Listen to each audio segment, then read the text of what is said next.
Israel एक reality है। अब आप कहें जी इसको हमने सफ़ा हस्ती से मिटा देना, आप सफ़ा हस्ती से नहीं मिटा सकते उनको, क्योंकि वो उनका बहुत इन्फ्लुएंस है, जो सुपर पावर्स हैं इस आपके तकरीबन आधे से ज़्यादा जो मुस्लिम कंट्रीज़ हैं, उन्होंने इसराइल को रिकॉग्नाइज़ किया हुआ है एज़ एन इंडिपेंडेंट स्टेट।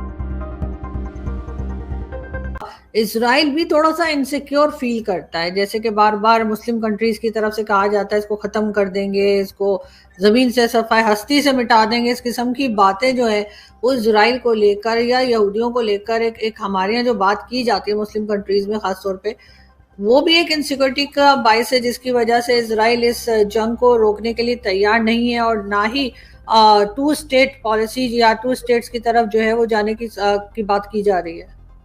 देखिए ना, बात ये है कि इस वक्त दुनिया में कोई 160 करोड़ के करीब मुसलमान हैं। इसराइल की आबादी 1 करोड़ भी नहीं है, 1 करोड़ से भी कम है और उसमें भी 20 लाख मुसलमान हैं। तो अब यानी इंतहाई एक इनसिक्योर, चारों तरफ से घिरा हुआ है वो।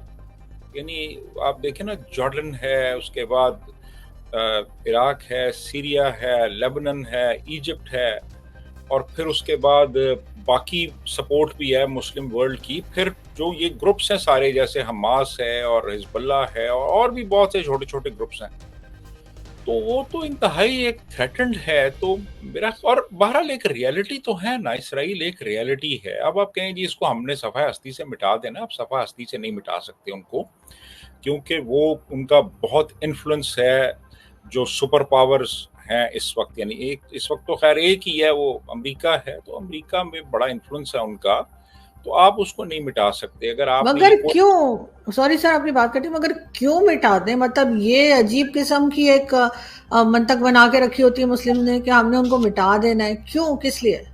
देखें ना, बस ये एक इनका वो एक नारा है जिसको ये नारा लगाते रहते हैं इस किस्म का, जी उनको मिटा देंगे। उनको, यार आप इंसान है हमारी तरह के, वो भी, उनको जीने का हक दें। और उनके पास तो कोई जगह भी नहीं थी। फिर वो अब आप कहते हैं जी वो उनकी जगह पे कब्जा किया, तो वो कहते हैं जी 2,500-3 हजार साल पहले तो हम थे यहाँ पे। आप और पीछे जाए ना, 2,500-3 हजार साल पहले तो ये उन्हीं का इलाका था सारा। और फिर तारीख में जो कुछ उनके साथ होता रहा, और फिर जब ये मुल्क उनको मिला, और उस वक्त ये फ़लस्तीनियों को कहा गया था कि आपको हम ये दे रहे हैं, एक बहुत बड़ा यानी एक पीस ऑफ लैंड उनको मिल रहा था। जिस वक्त ये इसराइल वजूद में आया है, इन्होंने इनकार कर दिया। इन्होंने कहा नहीं, हमने हमने हमने इनको नहीं जीने देना हमने। और 1948 में जब इसराइल वजूद में आया है, तो ये सारे अरब कंट्रीज ने अटैक कर दिया था इसराइल के ऊपर। और उस वक्त वो एक रैग टैग आर्मी थी उनकी, बिल्कुल इनडिसिप्लिन्ड, एक प्रॉपर फोर्स भी नहीं थी वो, और उन्होंने मुकाबला किया इनका। तो बात ये है कि देखें, वो जो दौर है ना कि जिसमें आप कहते हैं जी कि मैंने तो एग्जिस्ट करना है, दूसरे को नहीं करने देना, तो वो अब गुजर चुका है दौर। अब आप ये नहीं कर सकते। आप इसराइल अब एक रियलिटी है, उसको दुनिया के बहुत से ममालिक इंक्लूडिंग मुस्लिम ममालिक जो है वो तस्लीम कर चुके हैं, उसके वजूद को तस्लीम कर चुके हैं। आपके तकरीबन आधे से ज्यादा जो मुस्लिम कंट्रीज हैं, उन्होंने इसराइल को रिकॉग्नाइज किया हुआ है एज एन इंडिपेंडेंट स्टेट। तो अब आप कहें जी हमने नहीं मानना, जी हमने जी हम वन स्टेट सोल्यूशन चाहिए, हमें टू स्टेट सोल्यूशन नहीं चाहिए। अभी चंद दिन पहले यहाँ पे हमारी पार्लियामेंट में भी ये फजलुर रहमान वगैरह और ये बाकी जो थे इस तरह के मौलवी, इन्होंने कहा है जी हम नहीं मानते टू स्टेट सोल्यूशन को, वन स्टेट सोल्यूशन, सिर्फ मुसलमान होने। इनसे पूछ कौन रहा है? फजलुर रहमान साहब से पूछ कौन रहा है? इनकी यहाँ तो चलती नहीं है। इनसे कोई भी नहीं पूछ रहा, लेकिन मैं आपको एक मेंटेलिटी बता रहा हूँ ना कि किस तरह की मेंटेलिटी है। कि ये लोग जो हैं ये कहते हैं जी कि हम तो सरवाइव करें, हम एग्जिस्ट करें, दूसरा ना करे भाई। ये अब ये वाली जो थिंकिंग है ना, ये आउटडेटेड थिंकिंग है। अब जो दौर है उसमें आप म्यूचुअल कोएग्जिस्टेंस का दौर है, मिलजुल के आप रहते हैं। बाकी जो चीजें नेगोशिएशन से आप सेटल कर सकते हैं, इजिप्ट ने करनी है ना, जॉर्डन ने भी कर ली, तो आप भी कर सकते हैं।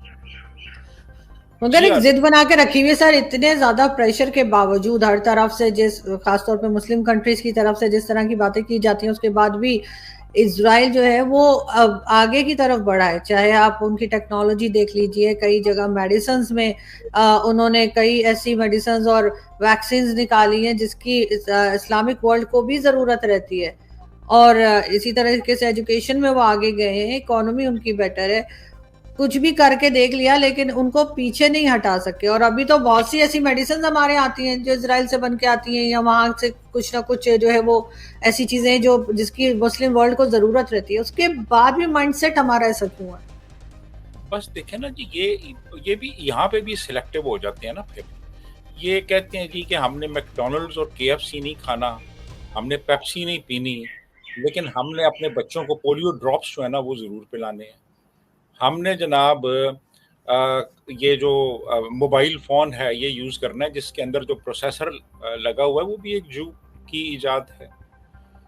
और बेशुमार, यानी आप अपने आसपास चीज़ें देखें, वो उनमें जूस की कंट्रीब्यूशन है। 214 नोबेल प्राइजेस उन्होंने जीते हैं। और हमारे टोटल जो है वो मुसलमानों के साइंस में 3 है। एक इजिप्शियन था, एक टर्किश था, और एक जो है ये अब्दुल सलाम था जिसको आप मुसलमान नहीं मानते। ओन ही नहीं करते। हाँ, कौन ही नहीं करते, तो 2-3 है और वो 214 है। तो अब आप क्या उनका मुकाबला करेंगे? आप दुनिया की 5 बेहतरीन जो यूनिवर्सिटीज हैं वो वहाँ पे हैं, आपके पास तो एक भी नहीं है। यहाँ पाकिस्तान में कौन सी यूनिवर्सिटी है जो इंटरनेशनल लेवल पे आप कहेंगे कि मुकाबला करती है दूसरी बड़ी यूनिवर्सिटीज का? तो बात ये, और मुस्लिम वर्ल्ड में कितनी है टोटल? तो बात ये है कि ये आप इस किस्म की नारेबाजी जो है ना, ये इसका फायदा कोई नहीं है।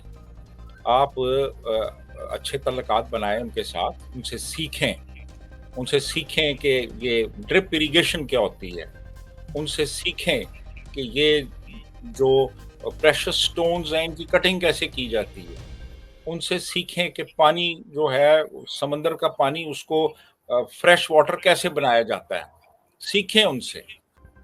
बजाय इसके कि मगर आप मार देना उनको जाके। यार मार के देख लिया ना आपने, 48 से लेके अब तक आपने कितना मारा है उनको, और उन्होंने कितना मारा है आपको, ये भी जरा देख लें।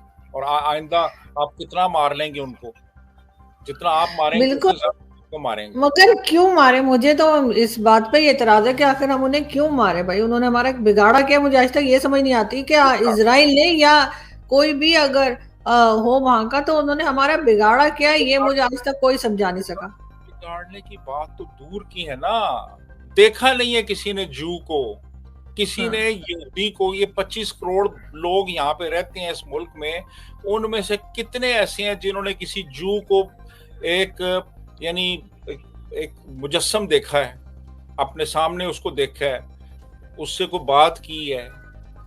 ये तो बस वो जो एक नैरेटिव चल रहा है पुराना, उसको लेके बैठे हुए हैं।